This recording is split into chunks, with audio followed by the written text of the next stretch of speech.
What's up, everybody? Derek Anderson, the DA. Man. Now, you already know what I'm going to say about this, okay?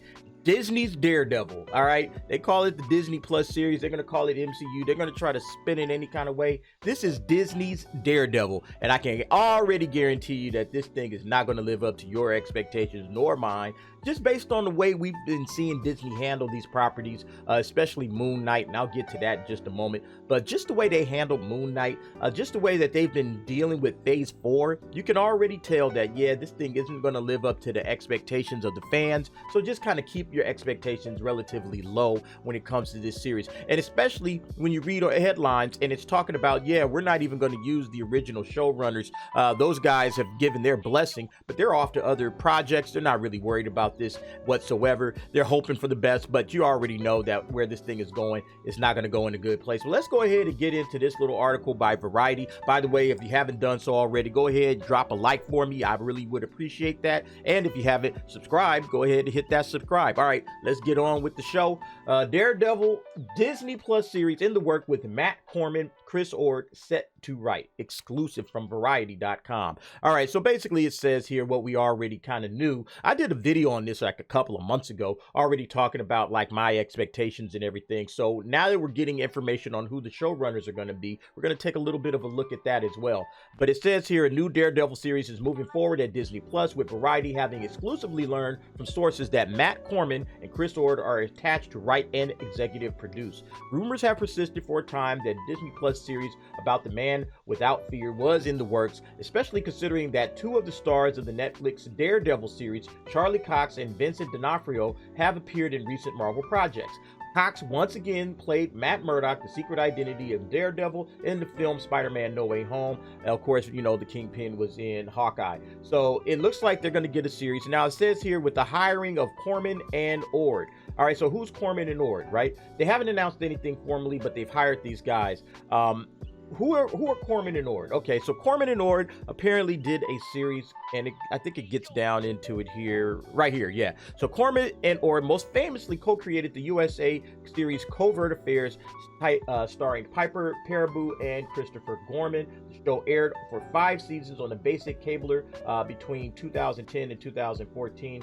And then most recently, and here's the important information, they worked as executive producers and co-showrunners for these 3 series, The Enemy Within, The Brave, as well as the CW series Containment. All right, so I think we'll look at those 3 series. I want to give you guys kind of an example of what it is that we can expect from these guys in terms of entertainment value. So let's start off with the first one. Well, actually, let's look at Covert Affairs. So Covert Affairs has a 93% critic rating on Rotten Tomatoes, but a 77% average audience score. Now, I've told you guys, you're going to start to listen to me about those average audience scores, because the audience is us. What do we expect? Did they meet our enjoyment? Did they meet our expectations? 77%. What have I told you? If it's below 90%, question it. All right, audiences are generally very forgiving about things that they watch, and if you watch a show, you're like, hey man, you know, even if you didn't really love the show, you'll probably give it a positive review if it didn't offend you and if it wasn't bad. So 77%, well below that 90% threshold that I say, hey, it didn't really meet the goods for the audience.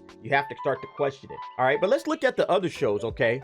And I'm just going to go to the critical responses. All right, so this is for the Enemy Within series, and you can see right here, critical reception, 43% based on 14 reviews. Not a lot of reviews, but even the critics that did review it, they didn't like it. All right, so that's the Enemy Within. The next one we're going to look at, this is Containment, the other series that they said, and we go and check that out. Yep, there we go, 48% on Metacritic, and then, let's see, Rotten Tomatoes, it had 53%. So, all right, you already know what that's about. And then let's look at, we already looked at Covert Affairs. The Brave, they said they did the Brave series. All right, so let's take a quick peek at that. Rotten Tomatoes, see, I look into this stuff, right? Rotten Tomatoes, 38%. Now, critic ratings, again, like I said, take it with a grain of salt if you wish, but that kind of gives you an idea of what's in store. The kind of stuff that these guys have been working on haven't even been critically acclaimed. And then we saw that Covert Affairs wasn't, necessarily a high rating for the audience, although the critics seem to like it. So keep all of that in mind. And this is more of their recent work. These last three were more of their recent works after they got through with Covert Affairs. So let's go back. I'm gonna go ahead and switch gears. We're gonna go over to the Hollywood Reporter, and it's kind of talking about the same thing. So it says here, prior to establishing Heroes on Disney Plus, Marvel's TV arm, then run by Jeff Loeb, they produced several gritty titles for Netflix, and those included Daredevil, Jessica Jones, The Punisher, and Iron Fist. They also had Luke Cage. They all led up to the Defenders. I don't know why they left Luke Cage out of this. Luke Cage was like probably the second best out of all of these series, arguably. You can maybe say The Punisher was second best, but Luke Cage certainly deserved a mention. And it says here that Daredevil was one of the more popular outings. True, absolutely. I'm a big Daredevil fan, as you can tell. I love the show. I love the character. I love the action. I loved everything about it. All the side characters, all the sides, plots, and everything that they did. Fantastic. Why wouldn't you go back and pay whatever these guys wanted? Hey, leave those projects. We're Disney, okay? Leave those projects that you're doing, or at least tell us when you're going to have an opportunity and an opening so that you can come back and do Daredevil for us, or at least get the ball rolling on that, and then we can hand you guys off to other people. To me, that would have been the smart thing, but that's not what they're going to do. And now we're going to get, in my opinion, a substandard series along the same lines of all the other TV shows that Disney Plus has been doing. Okay, we saw what they did with Hawkeye. Obviously that was just kind of bare bones, just kind of plain Jane, not a whole lot to that. We saw what they did with Falcon and the Winter Soldier. We saw what they did with Moon Knight. Now, I said I was going to mention Moon Knight. They talked about all the violence, and Kevin Feige was saying, the Moon Knight's going to be a very violent, it's going to be very hard to watch in some situations, and your parents got to get ready for that. Man, that stuff was the most tamest kind of PG violence I've ever seen. I can't even call it PG-13. Okay, I've seen way harder stuff than that, like Doctor Strange in the Multiverse of Madness. That had at least a little bit of violence and horror, that made you say, okay, cool, they kind of went there. Yeah, Moon Knight wasn't that at all. So if Kevin Feige's idea of violence is what we got out of Moon Knight, yeah, I can guarantee you, if he thinks, oh yeah, we'll just do the same thing with Daredevil, and here's your parent code so you can lock it all out, man, we are not going to get anything near what we got on the Netflix series. And that's very, very unfortunate, because that's what the fans loved. Okay, that's what the fans loved. They loved the visceral violence. They loved the fact that, hey, anything could happen. I talked about it on my last, I'll go ahead and pin it up, but I talked about that on my last Daredevil review back in March, when I was discussing, when this news first came out, that they're gonna have to, I wanted them to keep this kind of on the side, not deeply embedded with the MCU, but just kind of on the side, and just keep it as a television show and keep doing what you've been doing. You've been doing great. I don't think anybody had a problem with that. You can pull Daredevil out and drop him in a series here and there.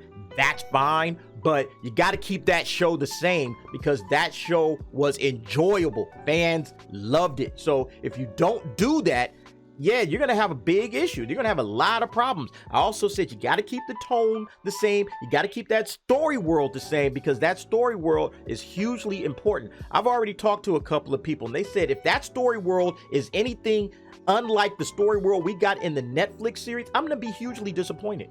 I'm going to be disappointed. Let's just keep it real. This is Disney's Daredevil, and I have a feeling that it's not going to be the same as what we saw with Netflix. Moon Knight has already shown us the way. Phase 4 so far in television has been absolutely atrocious, with the exception of a couple of episodes of Loki. Pretty much maybe most of WandaVision, but WandaVision kind of ended, not so well. But then every other show that they've put out there, I have not cared for whatsoever. Moon Knight being the capper of that. I thought that was just a dull, confusing mess of a show. Good acting, of course. I thought that Oscar Isaac did a great job acting, but in terms of the writing and the directing and the story creation, I just thought it was poor. And yeah, this is going to feel like the same thing. I can't wait to get into She-Hulk and Miss Marvel, because listen, if these shows are bad, I'm telling you, I'm tearing them apart. I'm not going to hold back, because Marvel has the keys to the kingdom right there in their hot little hands, and they just are just fumbling it away in this phase 4. But in any case, folks, that'll do it. I want to thank you for watching. Again, if you haven't subscribed, please subscribe down below. Give me a couple of likes on this video as well. I really would appreciate that. And I want to thank you for watching. See you next time.